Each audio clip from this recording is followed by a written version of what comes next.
அனைவருக்கும் வணக்கம். இந்த பதிவில் நம்ம எதை பற்றி பார்க்க போகிறோன்னு தெரிஞ்சுக்கிறதுக்கு முன்னாடி மறக்காமல் நம்ம சேனலை சப்ஸ்கிரைப் பண்ணிக்கோங்க.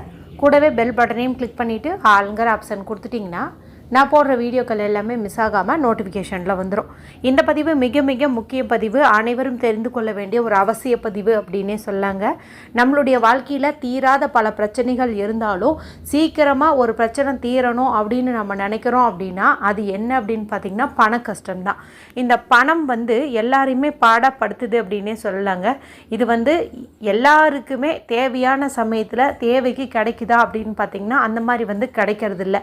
அதே போல் மிடில் கிளாஸ் ஆகட்டும், கொஞ்சம் ஏழ்மை நிலையில் இருக்கிறவங்களாகட்டும், பணக்காரங்களே ஆகட்டும், அவங்களுக்கும் பார்த்திங்கன்னா ஒரு குறிப்பிட்ட தொகை அப்படிங்கிறது எப்போதுமே ஒரு தேவையாக இருந்துக்கிட்டே தான் இருக்குது அப்படின்னே சொல்லலாம்.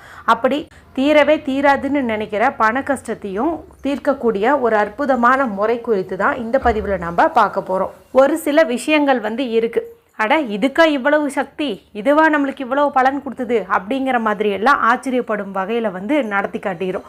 அந்த மாதிரி ஒரு ஆச்சரியத்தை நிகழ்த்தக்கூடியது அப்படின்னு பார்க்கும்போது நாராயணருடைய பெயர்கள், எத்தனையோ பெயர்கள் இருக்குது. ஒவ்வொன்றுக்கும் ஒவ்வொரு சிறப்பு இருக்குது. ஒவ்வொன்றையும் உச்சரிப்பதன் மூலமாக ஒவ்வொரு பலன் நமக்கு கிடைக்குது. அப்படிப்பட்ட சக்தி வாய்ந்த பெருமாளுடைய ஒரு குறிப்பிட்ட பெயர் பற்றி தான் நம்ம இந்த பதிவில் பார்க்க போகிறோம். ஏன்னா நாளைய நாள் பார்த்திங்கன்னா ஆகஸ்ட் மாதத்தின் 5ஆம் தேதி நிறைஞ்ச செவ்வாய்க்கிழமை. செவ்வாய்க்கிழமைங்கிறது முருகப்பெருமான் வழிபாட்டிற்கும் அவர் அதிதேவதையாக கொண்ட செவ்வாய் பகவான் வழிபாட்டிற்கும் ஏற்றது ஒரு நாள். அதுவும் ஆடி மாத செவ்வாய்க்கிழமை அப்படிங்கிறது தனி சிறப்பு வாய்ந்தது. இது உங்களுக்கே தெரியும். இது ஆடி மாதத்தில் வரக்கூடிய 3ஆவது செவ்வாய்க்கிழமை. இந்த நாளை மேலும் விசேஷம் சேர்க்கும் விதமாக தான் நமக்கு ஆடி மாத வளர்பிறை ஏகாதசி திதி இந்த நாளில் இருக்குது. இது பார்த்திங்கன்னா இன்னைக்கு காலையில் 11:34 அப்படிங்கும் போதே தொடங்கிடுச்சு. இது நாளை மதியம் 1:03 வரைக்கும் இருக்குது. இப்போ சூரிய உதயத்தின் போதுன்னு கணக்கு வச்சுக்கிட்டோம்னா நாளைக்கு தான் நமக்கு இந்த ஏகாதசி திதியானது இருக்கிற மாதிரி அர்த்தம். இப்போ நீங்கள் காலையில் எழுந்ததும் வெறும் வயிற்றில் குளிச்சுட்டு நான் சொல்லக்கூடிய இந்த ஒரே ஒரு வார்த்தையை மட்டும் நீங்கள் 11 முறை சொன்னீங்க அப்படின்னாவே போதும். ஏன்னா சக்தி வாய்ந்த நாள்னு சொல்லியாச்சு, இந்த நாளில் என்னென்ன சிறப்புகள் இருக்குது அப்படின்னு சொல்லியாச்சு. அப்போ சாதாரணமாக நாம் இப்போ சொல்ல போகிறத சொன்னாலே நமக்கு பலன் கிடச்சிரும். அப்படிங்கும்போது இந்த சக்தி வாய்ந்த விசேஷ சேர்க்கை கொண்ட நாளில் நம்ம சொல்லும்போது ஏன் நம்மளுடைய பிரச்சனை தீராது சொல்லுங்கள் பார்க்கலாம். அதனால் கண்டிப்பாக எல்லாருடைய பண கஷ்டமும் நீங்கும். அவசியம் காலையில் எழுந்ததும் வெறும் வயிற்றில் தண்ணீர் கூட குடிக்காமல் சொல்கிறது சிறப்பு. குளிச்சுட்டு தான் சொல்லணுமா அப்படின்னு கேட்டிங்கன்னா குளிச்சுட்டு சொல்கிறது சிறப்பு. ஏன்னா நம்ம பெருமாளுடைய ஒரு பெயரை சொல்ல போகிறோங்கும் போது கொஞ்சம் சுத்தபத்தமாக இருக்கிறது அப்படிங்கிறது நல்லது. அதனால் குளிச்சுட்டு வெறும் வயிற்றில் இதை நீங்கள் சொல்லுங்கள்.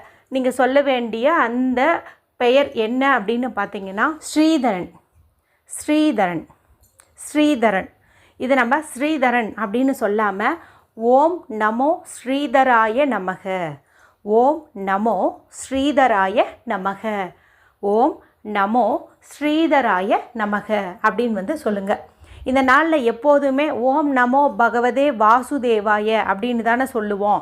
அப்படி தானே நீங்களும் பதிவுகள் கொடுத்துருக்குறீங்க. இந்த முறை அது என்ன ஸ்ரீதரன் அப்படின்னு கேட்டிங்கன்னா, ஸ்ரீதரன் அப்படின்னா மகாலட்சுமி தாயாரின் கணவரே அப்படின்னு அர்த்தம். இந்த இடத்துல நம்ம மகாலட்சுமி தாயாருடைய பெயரையும் மென்ஷன் பண்ணி சொல்கிறோம். ஏன்னா செவ்வாய்க்கிழமைங்கிறது மகாலட்சுமி தாயார் வழிபாட்டுக்கு உரிய ஒரு நாள் தான், சரிங்களா? வெள்ளிக்கிழமை மட்டும் கிடையாது, செவ்வாய்க்கிழமையும் தான். அதனால் இந்த இடத்துல நம்ம ஸ்ரீதரன் சொல்லும்போது மகாலட்சுமி தாயாருடைய மனமும் குளிர்ந்து போகுமா.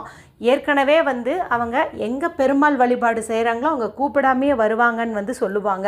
அப்படி இருக்கக்கூடிய லக்ஷ்மி தாயாரானவங்க அவங்களுடைய பெயரோடு இணைச்சி அவங்களுடைய கணவர் பெயரையும் நம்ம சொல்கிறோங்கும் போது உச்சி முதல் பாதம் வரை குளிர்ந்து போய் நம்ம வேண்டும் வரம் எல்லாத்தையுமே வாரி வழங்குவாங்க அப்படின்னு சொல்லலாம். அதனால் இந்த ஒரு வரியை நாளைக்கு வெறும் வயிற்றில் மறக்காமல் எல்லாருமே 11 முறை சொல்லிவிடுங்க. உங்களுக்கு வாய்ப்பு கிடைக்குது, டைம் இருக்குது அப்படிங்கும்போது இதை ஒரு 11 முறை அல்லது 27 முறை 108 முறை கூட இதே நாமத்தை நீங்கள் எழுதிட்டு வர்றது அப்படிங்கிறதும் நல்லது.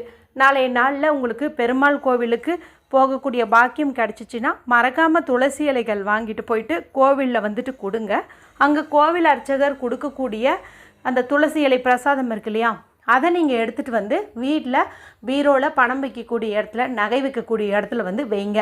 இப்படி வைப்பதன் மூலமாக பண கஷ்டம் முற்றிலும் நீங்கும். அடகு வச்ச நகை கூட நமக்கு திரும்ப கிடைப்பதற்கான வாய்ப்புகள் வந்து அதிகம் அப்படின்னு வந்து சொல்லலாம். அதே போல் கோவிலுக்கு போகும்போது நீங்கள் துளசி இலைகள் வாங்குறீங்க இல்லையா, தனியாக கொஞ்சம் வாங்கிட்டு அதில் ஒரு 27 துளசி இலைகளை நீங்கள் தனியாக வந்து எடுத்துக்கோங்க. எடுத்துகிட்டு ஒவ்வொரு முறையும் கோவிலை வந்து வலம் வாங்க. ஒரு முறை சுற்றி வரும்போது இந்த மந்திரத்தை சொல்லுங்கள், ஓம் நமோ ஸ்ரீதராய நமக அப்படின்னு சொல்லிட்டு அந்த கொடி மரத்துக்கிட்ட வரும்போது அந்த துளசி இலையை வந்து அங்கே சமர்ப்பணம் பண்ணிவிடுங்க. இதே போல் 27 முறை வந்துட்டு நீங்கள் சுற்றுங்க. மொத்தம் பார்த்திங்கன்னா 27 துளசி இலைகள் நம்ம இந்த கொடி மரத்துக்கிட்ட சமர்ப்பணம் பண்ணின மாதிரி இருக்கும். 27 முறை இந்த மந்திரத்தை சொன்னதற்கான பலனும் வந்து நமக்கு கிடைக்கும். இப்படி கோவிலுக்கு போகிறவங்க அங்கே போயிட்டு இதே மாதிரி ப்ரொசீஜர் வந்து ஃபாலோ பண்ணுங்கள். கோவிலுக்கு போக முடியாத சூழ்நிலையில் இருக்கிறவங்க வீட்லேயாவது நான் சொன்ன இந்த மந்திரத்தை வந்து சொல்லுங்கள் அல்லது எழுதுங்க. அதே போல் வீட்டில் பெருமாள் படம் வச்சுருக்கீங்க, மகாலட்சுமி தாயார் படம் வச்சுருக்கீங்கன்னா அந்த படத்தை நீங்கள் தூய்மைப்படுத்திட்டு மஞ்சள் குங்குமம் அல்லது சந்தன குங்குமம் இட்டு துளசி இலைகள் சாற்றி வழிபாடு செய்வதும் இன்னும் சிறப்பான பலனை வந்து கொடுக்கும். மொத்தத்தில் இந்த ஆடி செவ்வாயோடு வரக்கூடிய இந்த ஆடி வளர்பிறை ஏகாதசியை யாருமே வந்து தவற விடாதீங்க. அற்புதமான நாள், அவசியம் பயன்படுத்திக்கோங்க. வீடியோ பிடிச்சிருந்தால் மற்றவங்களோடையும் ஷேர் பண்ணுங்கள், லைக் பண்ணுங்கள். மற்றும் ஒரு பயனுள்ள பதிவில் உங்களை சந்திக்கிறேன். நன்றி, வணக்கம்.